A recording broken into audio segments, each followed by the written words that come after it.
ជំរាបសួរអ្នកនរគ្នាសូមស្វាគមន៍មកកាន់ Channel ខ្មែរ168ឥឡូវយើងប្រាប់ពីរបៀបបង្កើតយ៉ាដេចមួយទៅ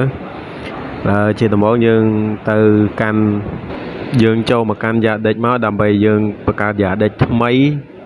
ហើយយើងចុចលេខបូកមកចុចយ៉ាដេចហើយយើងរងចាំបន្តិចមក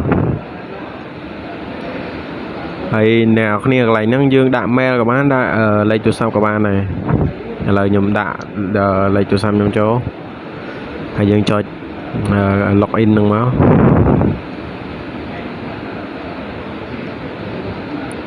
ពេលយើងរងចាំបន្តិចទៅចាំលេខកូដផ្ទៀងផ្ទាត់អ្នកនរគ្នាឥឡូវវាបានលេខកូដផ្ទៀងផ្ទាត់ហើយយើងធ្វើការដាក់ចូលទៅចុច next បន្ថែមនេះមកអ៊ីនធឺណិត slow អ្នកនរគ្នាអញ្ចឹងវាចុច next ទៅវាអត់ចង់ទៅហ្មងឥឡូវយើងធ្វើការផ្ទៀងផ្ទាត់លេខកូដទៅឥឡូវយើងមកដាក់ឈ្មោះម្ដងសម្រាប់អ្នកនរគ្នាដាក់ឈ្មោះអីក៏បានដែរអ្នកនរគ្នាខ្ញុំនេះចាំមើលខ្ញុំដាក់ឈ្មោះឧទាហរណ៍អ្នកនរគ្នាស្រួលយល់ខ្ញុំដាក់my shop ហើយខ្ញុំលុប shop ចេញខ្ញុំដាក់ខាងក្រោមនិយាយទៅឧទាហរណ៍យល់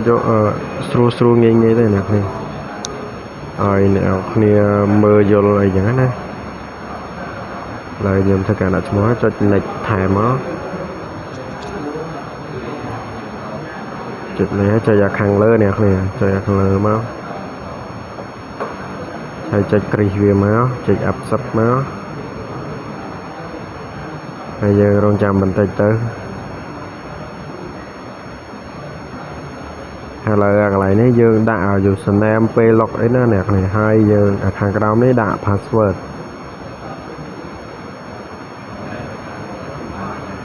យើងដាក់ username ឲ្យដូចនឹងឈ្មោះមិញក៏បានឬក៏ផ្សេងពីនឹងក៏បានដែរ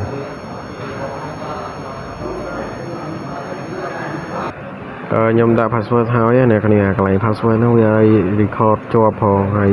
ដល់ពេលហើយឥឡូវយើងធ្វើការបង្កើតបានហើយវីដេអូក្រោយៗខ្ញុំនឹងប្រាប់ពីរបៀបបង្កើត account Facebook ដោយប្រើ Yandex ហើយវីដេអូយើងមានតែប៉ុណ្្នឹងទេអ្នកគ្នាបាយបាយ